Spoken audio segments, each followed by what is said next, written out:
let's talk a quick, little bit about ropes and whatnot. Is this my receipt? Yeah. It was just a copy of that. All right. So let's just start at rope real quick and just talk about the general types of rope. So there are two general types of rope. There's what's called laid, and then there's what we call Kern Mantle. Laid rope is not something that you will ever use in any sort of high angle operation. Laid rope is still used by the military for fast roping, well, rather for rappelling out of helicopters. And basically what laid rope is it's three strands that are wrapped around one another. And so it looks kind of like this, only it has three strands, and the strands are weight bearing and they're not protected by anything. So there are always some issues as far as protection and the robustness, but that's that. The type of rope that we tend to use in normal high angle operations is what's called Kern Mantle. And so what Kern Mantle is somewhat like the laid rope in that in the middle of this, and you can't actually see because it's sealed off, but in the middle you actually have the weight bearing fibers. There are several small fibers that are wrapped up around one another.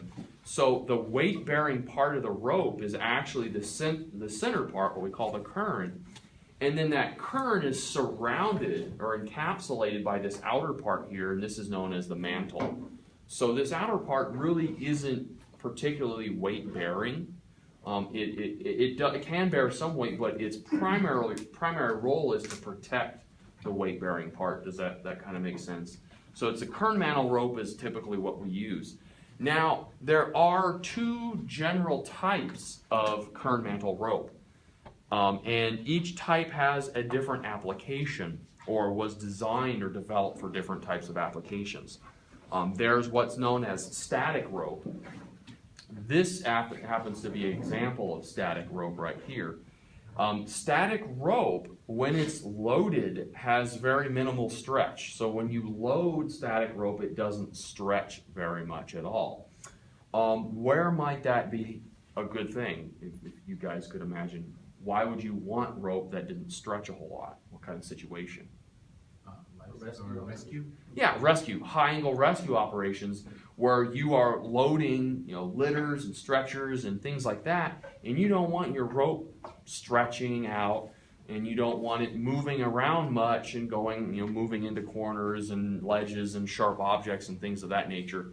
You want rope that doesn't stretch a whole lot. So in repelling, high angle, crevasse, travel and glacier stuff. Yeah, you just don't want your rope to move. So that's static rope. And then there is what's called dynamic rope. And dynamic rope, and actually, yeah, there you go. This is an example of dynamic rope here. And what do you suppose dynamic rope does? It stretches. And specifically, it's designed to stretch under a heavy, or what we call a shock load. Why might that be something that you want? Prevents the rope from breaking. Yeah, the big thing is a fall. Yeah. So what kind of situation is dynamic rope used in? Rock climbing. Rock climbing. Yeah, climbing. Yeah. Could you imagine, if you will, imagine that you are climbing up a wall, okay, and there's say 20 feet between you and the anchor. Okay, so here's the anchor, here's your belayman, and I climb up 20 feet, and then I fall. What's going to happen when I? Yeah, I'm going to be just a broken sack of jelly at the end of that, right? Because that rope is not going to stretch and disperse that force, whereas the dynamic rope, okay, the dynamic rope is actually going to stretch, and some of this can stretch pretty significantly, like 30–40% dynamic stretching under a load, which means that, let's say, just for the sake of keeping the math easy, let's say that I have I'm connected to 100 feet of rope, okay, and that rope is connected to an anchor, has a good belay and all that, and I just happen to fall 100 feet, and I fall on all 100 feet of that rope, okay, and let's say that rope has 30%, it stretches 30% under a dynamic load. How many feet of potential stretching might I get? And again, we're idealizing. Yeah, 30 feet, right? So that's a real significant stretch. Now, obviously, that's a highly idealized situation there, but you know, it makes the math really, really easy. So one of the things that you can kind of run into with dynamic rope is when you're climbing, you've got to be careful about how much space there is between the anchor and between where you're at, because maybe you're, you know, 20 feet off the ground, but you've got 18 feet of rope out. Might that be a problem? Yeah, because if you fall, that rope is going to stretch, and you very well may become a lawn dart. So just things to think about.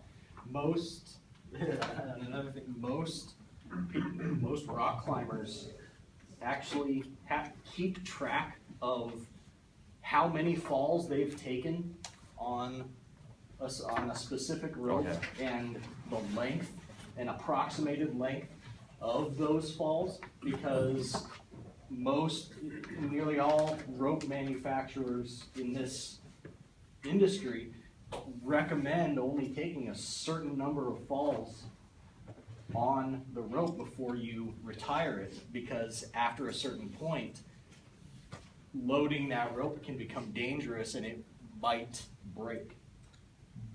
Yeah, you're right. Yeah, good thing. Yeah, and actually, in those of you guys that climb or involved in high angle, are you familiar with the concept of a rope log? Is that familiar? You know, every time you use it, you have a rope log. You inspect it. Unfortunately, those are things that we were actually going to do out at the site today, where we were going to inspect it and all that, and obviously that just didn't happen. But yeah. Okay, so now that we've got our types of rope, let me ask you a question. Is there anything that says you can't rappel on, say, dynamic rope? You can rappel on dynamic rope. It's just that you get some stretching, and you want to be careful about the environment. You really want static rope for a high angle type of rescue environment. Let's go ahead and talk about manipulating rope now. So there are two basic terms when it comes to manipulating rope. Okay, so when I just have rope kind of looped over itself like that, that's known as a bight. You guys okay with that? Bight, B-I-G-H-T, I believe sounds. That's just a bight of rope. I've taken a bight of rope. Now, when I do something perhaps a bit more intricate, okay, what is that called? Well, generally what we call that. A knot, right? I have a knot. I've knotted the rope, and I have a bight of rope. So I've got a bight, and I've got a knot. You guys cool with that? So what I want to do real quickly, and I'm not going to make you do knots, okay, because you're not going to have to do knots, but I just want to show you some of the common knots that you run into in the high angle environment. So probably the easiest one is just a simple overhand. Everybody knows how to do an overhand, right? It's just a simple overhand knot, okay? Real easy. Kind of has pretty limited applicability though. I will say probably one of the most applicable and most useful and helpful knots is something known as the figure eight. You guys familiar with that, a figure eight knot? And it's just, so if I just have a simple overhand, it's kind of an extension of an overhand where I literally have just a figure eight. Well, what kind of utility does that have? Nothing by itself, but the cool utility with this particular knot is, let's say that I have an anchor, okay, would you mind just holding your arm out? Just like that. Let's say that this is an anchor, this is something I want to tie onto. What I can do is I can do what's called a figure eight retrace. And let me go ahead and just give myself a little more tail there. Like a figure. A retrace or a follow through? Yeah. Follow through is the same as the retrace. And that's all I do is I just retrace or I just follow that figure eight through. Okay. And what have I got at the end of the day? Double. Yeah. Well, I don't have a double. I just have Figure eight on a bike. Well, yeah, essentially, that's what it looks like. Yeah, just retraced it, and it's anchored in. How easy is that? This is also good for if you have a harness and you want to tie in to the rope on your harness. You can also do a figure eight follow through. And this is actually, most people when it comes to climbing, actually recommend doing a figure eight follow through, or I call it a retrace, but yeah, follow through, same thing. And now I've tied in. Really simple, really easy to do, very solid knot. Some people will use what's called a Bowline. You guys familiar with a Bowline? And you can. It's just that, you know, if you're not as experienced and you tie, you can tie the Bowline a little improperly, and then you can have some failure. So the figure eights are really helpful. So figure eights are really good for tying into anchors, tying around things, tying yourself into rope, and those kinds of things. Figure eight really helpful. Another knot that's very common is, let's say that I want to take two ends of rope and put them together. What is a knot that would really help, or would be very helpful for doing that? Beckett. A Beckett? Well, that's two different kinds, right? Okay. Think even simple. Have you guys ever heard of something called fisherman's knot? Yes. A fisherman's knot's very easy, very strong. And really all it is I'm just tying overhands, okay? I'm gonna tie just a single fisherman, but you could do a double or triple if you wanted to. You just tie an overhand on one, and then an overhand on the other, and then what do? You pull them together, and there you go. You've got, this is a single fisherman's knot, and you see that the risk of failure is incredibly low. It's incredibly strong. The more weight you put on it, the more tightly the overhands lock into each other. So it's a really good, most people will end up doing like a double fisherman's, but whatever, it works really well. You can also just do if you want, you can do an overhand, put the rope together, and sometimes an overhand can be helpful depending on what way the rope is getting pulled.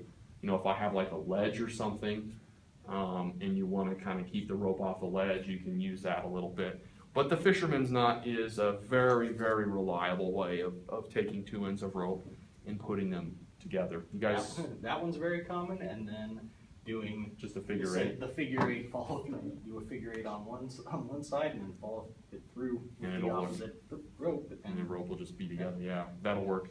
So there are lots of different ways you can do that.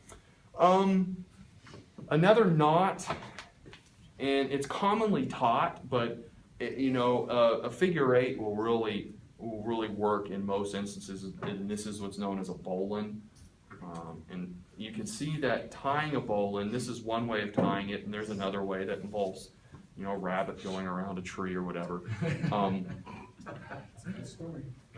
whatever the story is. The problem with a Bowline is if you don't get it right, it's generally not going to be, whatever comes out at the end of the day is not going to be very stable knot at all. You guys okay with that so far? Now, let's say that I am on rappel, or I have equipment and I want to use the rappelling rope or the high angle rope. I want to lock some equipment off. And yeah, there's some other knots that we can do. And actually, do you want to just hold it now? Okay. So I'm going to show you one. This is commonly taught, but I'm going to show you an alternative that actually works really well. Okay. This is what's known as a Prusik or Prusik. All right. So here's the Prusik. And what happens with the Prusik is if I weight that thing, see how it locks itself into place? So the Prusik is really good if I have high angle operations, I can use it. It locks itself into place, and it's really good for like a rappelling knot. When I'm rappelling off a rope and I don't have a belay, or I'm in some situation where I don't have someone belaying me from below, I can use that knot as kind of an auto belay. As a backup. What's the problem with this knot though? You have to mind it. Yeah, what happens when you load this knot? You can't get it off? Yeah, if there's any sort of load on that knot, you're stuck. So if you're on rappel and you load it or something like that and you can't get it unlocked, guess what? Stuck. Yeah, it's kind of a bum deal. So what I want to do is I just want to show you an alternative to that, and it's called an auto block. And an auto block will actually loosen even when it's loaded. So you can still use it. Yeah, auto block, or I think a French Prusik is the other name for it. And it just involves taking a D-ring here. And, Oh, yep, got it. all right, just takes a D-ring in some cord, and all you do is you just wrap the cord around the rope 3, 4, 5 times, and then put it back through, and then there you go. And then it's really easy to loosen up, and it holds itself in place really well. That's called a French Prusik. This is actually what I typically use when I don't have a belay and I'm rappelling down. I use this as my backup, if you will. You guys okay with that? Kind of makes sense? All right, cool.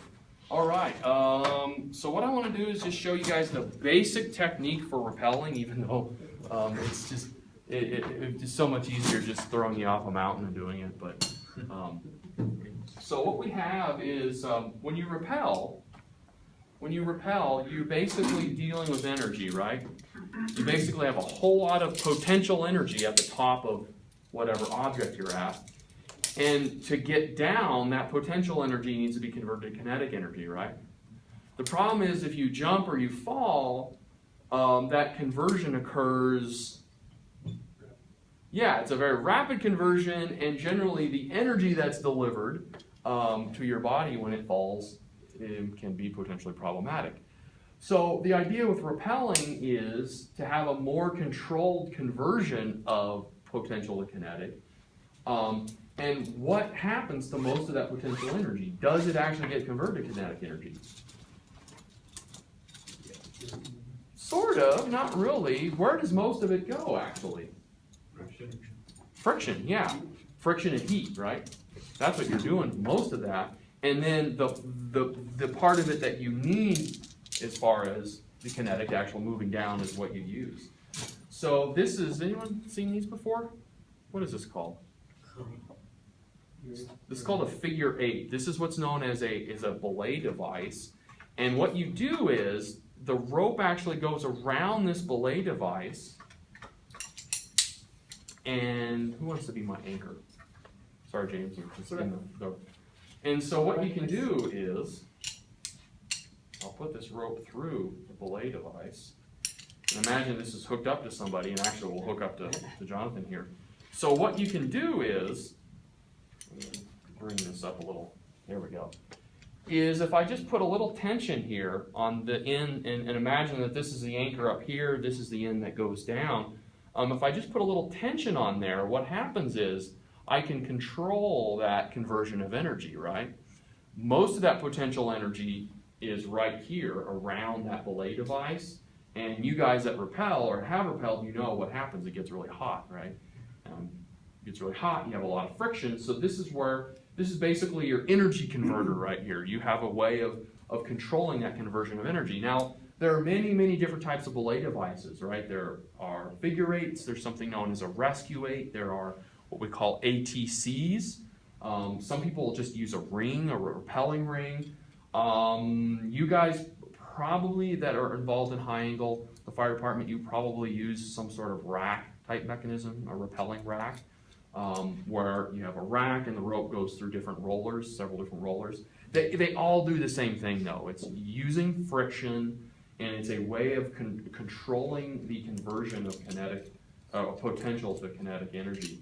So the way that this works is, if you imagine that you've got your anchor here, and he's going to rappel. Actually, I guess you don't even need that since you've got a D-ring. He'll go ahead and hook up and just kind of show you a basic technique for rappelling down. You have to use your imagination, of course. Yeah. So you have what's called your brake hand, and generally your brake hand is what pulls that tension, okay, on the distal part of the belay device, okay. And in most cases, the brake hand is your dominant hand, okay, most people. the brake hand will become the dominant hand. And then as you rappel down, generally what you're going to do is you are going to look over your brake arm, because your brake hand is actually going to be in the small of your back. All right, so it's going to be kind of out of the way, and then you're going to look over as you're rappelling down, and you will actually get into what's called an L stance, okay, where you literally make an L, where here you have your slope. My feet are against that slope, and then the rest of my body is L up like that, and you make kind of an L. That tends to be the most stable configuration for rappelling. And then you can see that he has tied a Prusik there, and if he has to let go of brake, and there isn't somebody down there belaying him, that Prusik will then lock in place, and it will take over the role of a belay, and acts as a nice safety for him. Does that kind of make sense? Now, there is an alternative setup that's called a Borkhart Rig, which is very handy for tactical or more rescue type operations, and that involves using cord and extending the belay device.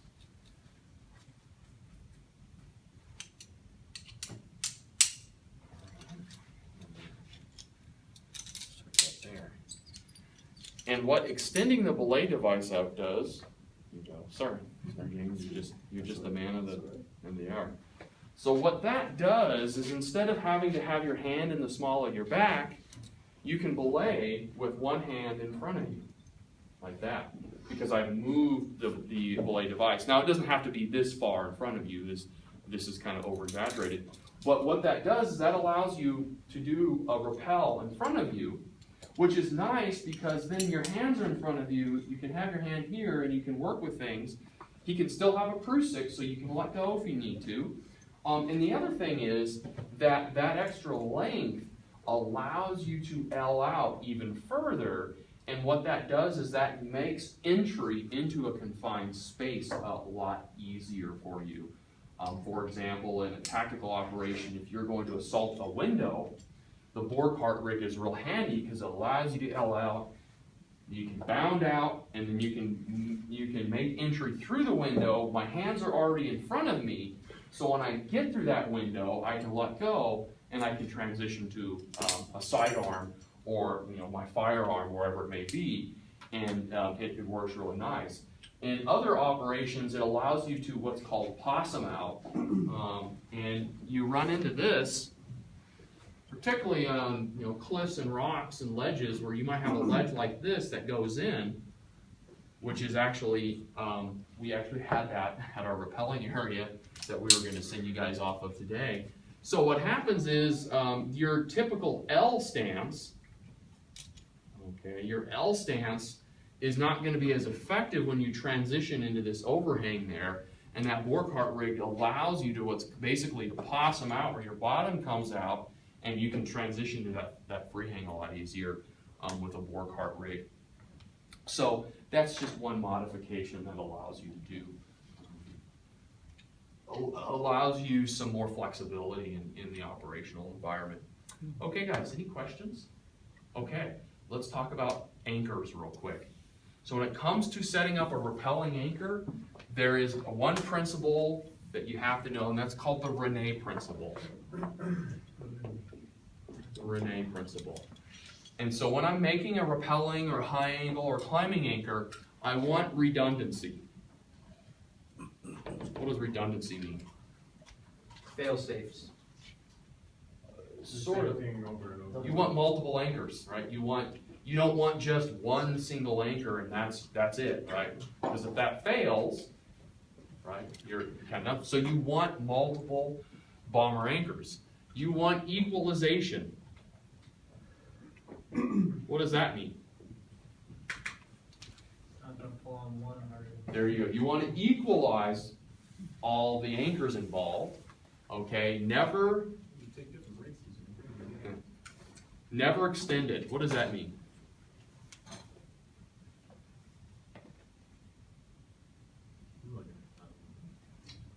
that means that you have not equalized. That means one anchor, basically you have a situation where if one anchor fails, all the force is shocked or transferred suddenly to the other anchor. For example, I'll tell you what here, let me just do this. I'll hold that there, and then James,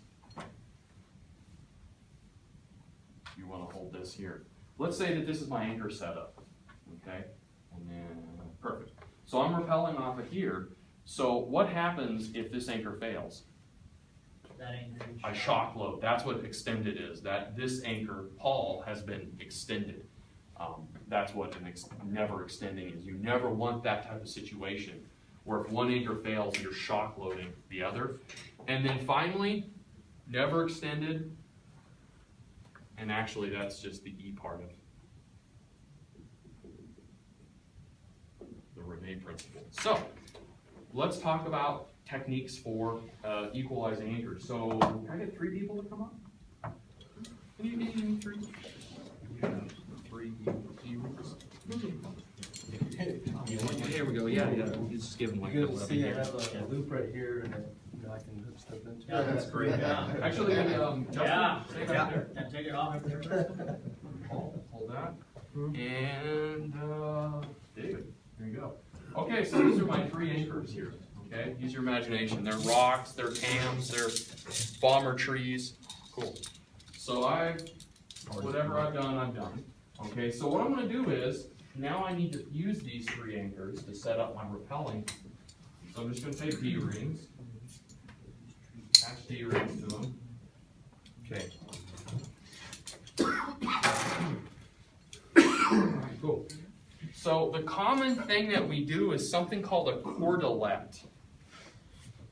And let's see if I have this is long enough to do a cordelette. So let's just say that I have this little guy here.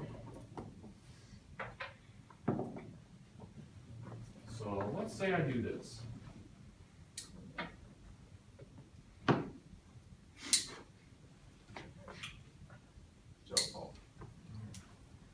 So I'm going to do this here. All right? And then I am going to rappel off of this right here. This is going to be my answer right here. What do you guys think? Cool? You good with that? Yeah. Well, do I have redundancy? Yes. I do. Okay. They're redundant. Are they equalized? No. Yep. They're equalized. And never extended rule is good to go, right? Oh. Because what happens if what happens if David fails here? Fail. Boom! I've shock loaded these 2. So it looks like it's a good anchor, but in fact it's not. So what we need to do, we'll use that. Cool. Well, what we need to do is, I don't have quite enough, but one of the best things you can do is once you get equalization, you pull these together, and then you can just tie a big overhand knot here. And what that does is that prevents that extension from occurring, just tying a knot. That makes sense? Mm-hmm. All right, that's just the easiest, kind of the most basic way of setting up an anchor using what's known as a cordelette. Thank you, sir. All right, guys, I think that's really all we need to talk about. Sir? What's the strongest knot? The strongest knot? Fisherman's going to be yours. Yeah. As far as like the double fisherman's. I think that's what they were saying that was asked. Yeah, I believe some people got a question like, and I don't know that their memory of how it was worded is probably not really how it was worded. But yeah, the fisherman's, as far as like fail safe, it's a knot that the more force you put on it, the more it kind of binds into itself, and your risk for failure is much lower. That's really all I got, guys. How about you take a little break? And we will, for the rest of the morning, we will actually be doing cardiology. Yeah. It's not like a plan. We'll do I went ahead and did some statics for you guys. I think Jonathan will run you through statics. I'll run you through dynamics. We're not going to be checking off per se. okay? Because you're not in graded class right now. This week is a registered prep week for you, but you will have the form, and then you'll just do a quick debrief once you guys go through. I'll do the same over in the lab with Dynamic. So go ahead and take 15 minutes. We'll get those set up for you guys, and then pretty much the rest of the morning we'll spend doing cardiology for you guys.